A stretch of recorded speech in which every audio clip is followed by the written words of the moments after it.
अभी यहाँ हमारे भाई बोल रहे थे कि हम सरकार के खिलाफ कुछ नहीं बोल सकते। हम सरकार के खिलाफ सब कुछ बोल सकते हैं क्योंकि उसमें हमारा निजी स्वार्थ नहीं है। हमें राजनीति में नहीं जाना है कभी भी, हमारे संत महात्माओं को कभी भी राजनीति में नहीं जाना, इसलिए ये सरकार के खिलाफ कुछ भी बोल सकते हैं और मैं सरकार के खिलाफ कुछ भी बोल सकती हूँ क्योंकि ना तो मुझे कभी राजनीति में जाना है और ना मुझे उनसे कोई निजी स्वार्थ है। जिनका जिस राजनीति से अगर किसी को एमएलए बनना है, किसी को एमपी बनना है, वो सरकार के खिलाफ कुछ भी ना बोले, हम उसका समर्थन करते हैं क्योंकि उनका वो निजी स्वार्थ हो सकता है।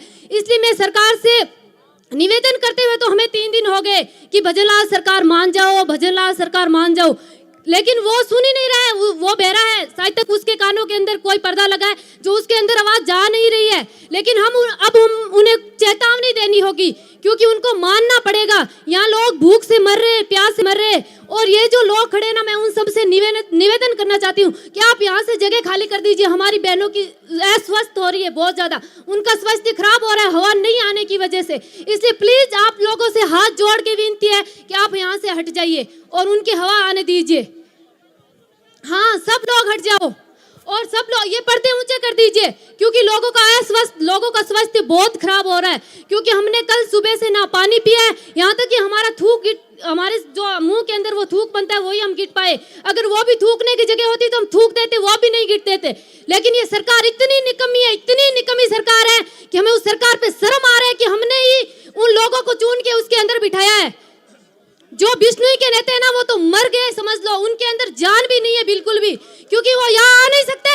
जब यहाँ पूरे गांव के लोग बैठ सकते, यहाँ के किसान लोग वो नहीं बैठ सकते क्योंकि यहाँ पर ऐसे लोग भी हैं जो सुबह के जाते हैं काम पे और शाम को 500 रुपए लेके आके अपने बच्चों का पालन पोषण करते हैं। उनके पास कोई बड़ा धन दौलत नहीं है, वो यहाँ पर मरने के लिए तैयार है और सरकार आराम से बैठी है, वो नेता लोग आराम से बैठे हैं। नहीं, एक दिन आए वो बोल के चले गए, उनको कोई आना ही नहीं, मतलब ही नहीं है। यहाँ संत महात्माओं की ऐसे तबीयत खराब हो रही है, ये बेचारे कब से बैठे। हम हमारे घरों में उनको बुलाते हैं, उनकी पूजा पाठ करते हैं, उनके चरण स्पर्श करते हैं और आज वो इनकी ये हालत हो रही है। सरकार सुनने को तैयार ही नहीं है। ऐसा क्या हो गया भाई सरकार को, क्यों नहीं सुन रही है? वो कारण तो बताया नहीं सुनने का कि हम इसलिए नहीं सुन रहे। और जब अमृता देवी बिश्नोई हमारे 363 लोग शहीद हुए थे, उस समय हमारा राजतंत्र था क्योंकि उनको लोगों का निजी स्वार्थ नहीं था अमृता देवी बिश्नोई और का, क्योंकि उन्हें पता था कि राजा का बेटा ही राजा बनेगा। यहाँ हमारे समाज के दुष्ट लोग बैठे हैं जो उन्हें राजनीति से मतलब है, क्योंकि यहाँ लोकतंत्र की सरकार है। वो चाहता है कि हम आगे जाके एमपी बने, एमएलए बने, सीएम बने, पीएम बने, इसलिए सरकार नहीं झुक रही है, वरना आज वो सरकार झुकती। यहाँ पर क्यों नहीं झुक रही है उसका कारण जाना जाए। और खेजड़ी क्यों कट नहीं रही है वो जरूरी नहीं है, खेजड़ी को कौन कटवा रहा है उसकी जानकारी लेनी हमारी जरूरी है। क्योंकि वो क्यों कट रही ये बात बाद में, पहले कटवाने वाला कौन है उसकी जानकारी ली जाए पूरी कि हमारी खेजड़ियों को कौन कटवा रहा है।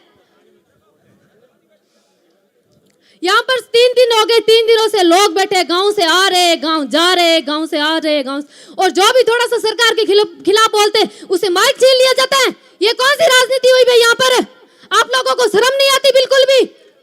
जो अनशन पे बैठे उनकी जान जा रही है लोगों की। मैं इतना ही बोलना चाहूंगी, अगर मैंने कुछ ज्यादा बोल दिया हो तो आप लोगों से क्षमा प्रार्थी हूँ। बोले गुरु जंबेसर भगवान की।